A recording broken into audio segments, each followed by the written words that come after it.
ಕರ್ನಾಟಕದ ಜನತೆಗೆ ನಮಸ್ಕಾರ ನಮಸ್ಕಾರ ನಮಸ್ಕಾರ.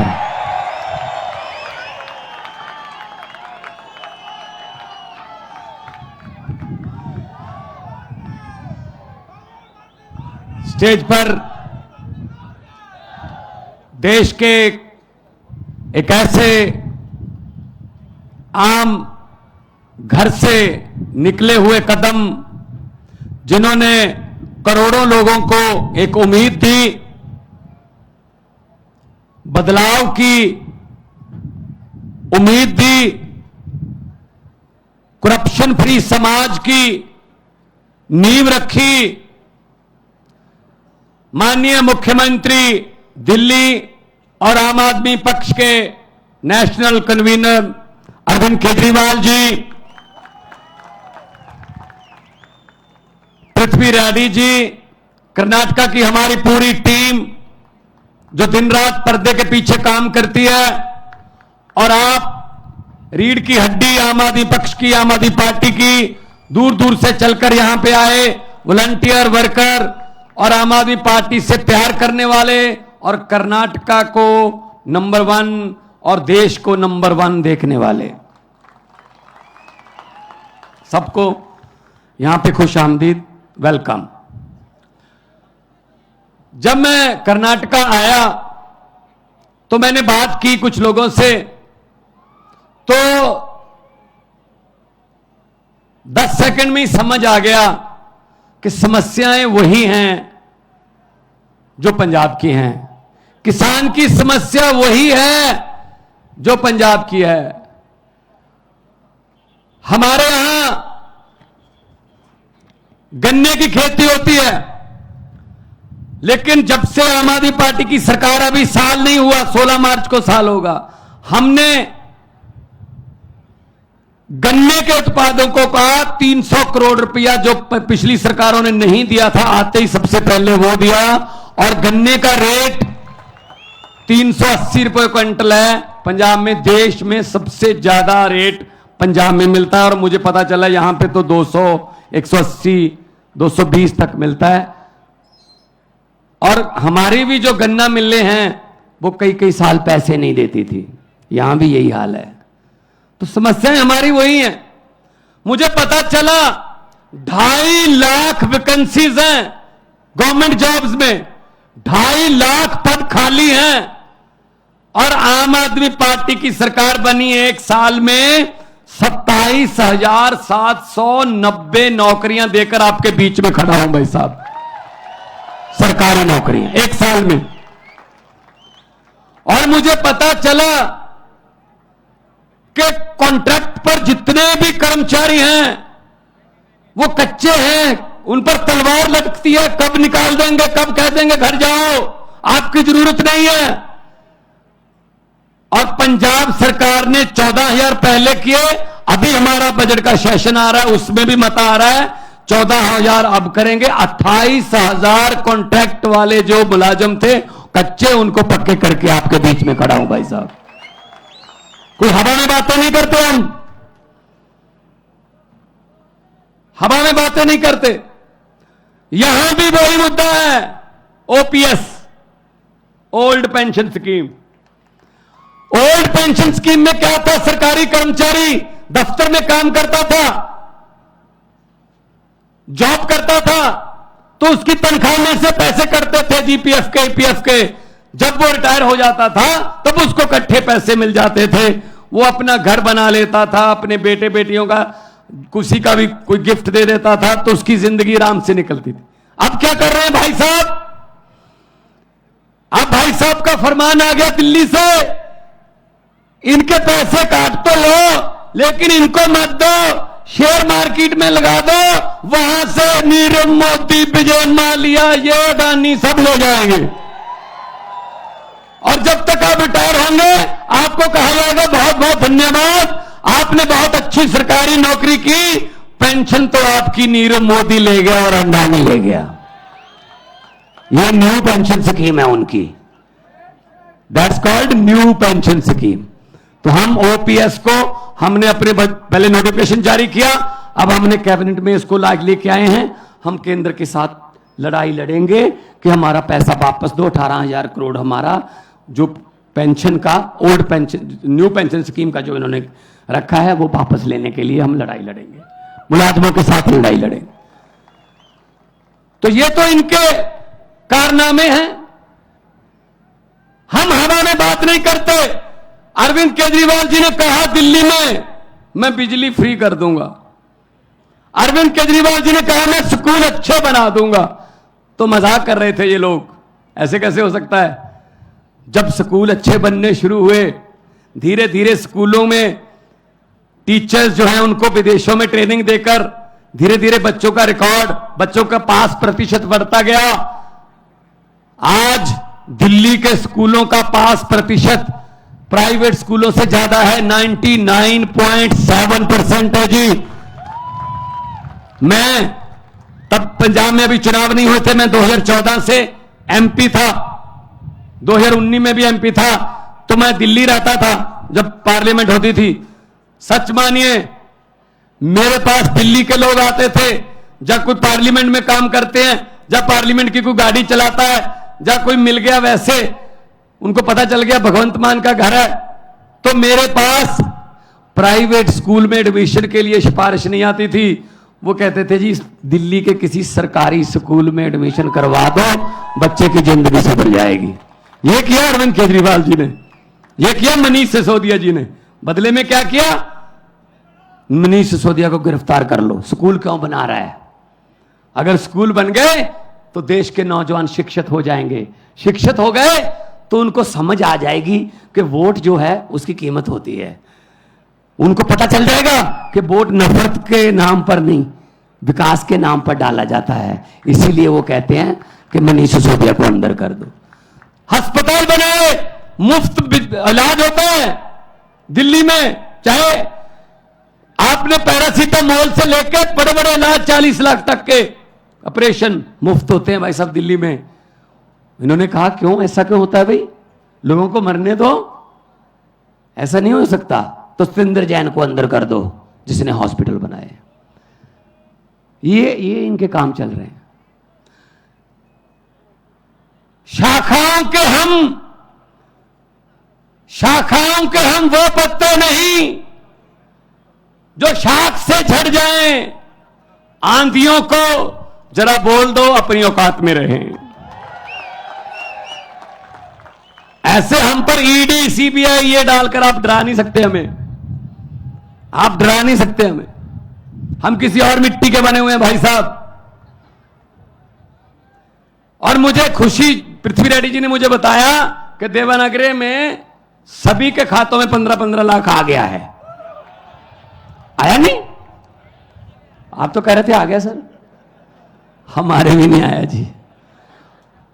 15 लाख की बात छोड़ दो, जो हमारे घर में 2-4 हजार रुपया पड़ा था इमरजेंसी के लिए, नोटबंदी करके वो भी निकलवा के ले गए भाई साहब। ये चल रहा है, अब ये चल रहा है। तो इसलिए हम आए हैं आपके पास। अगर आम आदमी पार्टी को मौका मिलेगा, आम आदमी को मौका मिलेगा। जैसे पंजाब में हमने आते ही करप्शन के लिए, रिश्वत खोरी के खिलाफ एक हेल्पलाइन नंबर जारी किया। भाई साहब, बड़े बड़े मंत्री जो बड़े बड़े पदों पर थे आज जेल की हवा खा रहे हैं। पंजाब में जाकर देखिए या पूछिए, अखबार पढ़ लीजिए, गूगल पे आप सर्च कर लीजिए। एक मंत्री ऐसा आया है हमारे पास जो कांग्रेस के समय मंत्री था, इंडस्ट्री मिनिस्टर था, उसके घर पे छापा मारा। बाकी चीजें तो चलो मिलेंगी, कोई रजिस्ट्रियां, कुछ कोई बैंक के लॉकर, ये वो। उसके घर से 2 नोट गिनने वाली मशीनें भी मिली हैं भाई साहब। ये नोट गिनने वाली मशीनें आम घर में रखता है कोई? ये सिर्फ लुटेरों के घर में ही हो सकती हैं बस, जब बैंक में होती हैं, जहां रिश्वतखोरों के घर पे होती हैं नोट गिनने वाली मशीन। इसका मतलब उसका परिवार नोट गिन गिन के तंग आ गया। उसके परिवार ने कहा जी हमसे हर रोज नहीं गिने जाते, मशीन मंगवा लो। आज टीवी पर देख रहा था, इतने बड़े बड़े नोट के ढेर कर्नाटका में। विधायक के बेटे के घर से 8 करोड़ मिला ना? किसका पैसा है वो? किसका पैसा है? टैक्स देते हैं, तुम्हारा पैसा है, जनता का पैसा है वो। हम टैक्स देते हैं। कुछ लोग सोच रहे होंगे भगवंत मान ये क्या कह रहा है, हम कब टैक्स देते हैं? भाई साहब टैक्स देते हैं, आपको पता नहीं चलता। सुबह उठते हैं, चाय बनानी है, सिलेंडर का गैस का चूल्हा जलाना है, आपने लाइटर ऑन किया, टैक्स शुरू। गैस पे टैक्स है, चाय पत्ती डाली टैक्स, चीनी डाली टैक्स, दूध डाला टैक्स, उसके बाद फोन किया टैक्स, बेने डोसा खाया टैक्स, मक्खन पे भी है।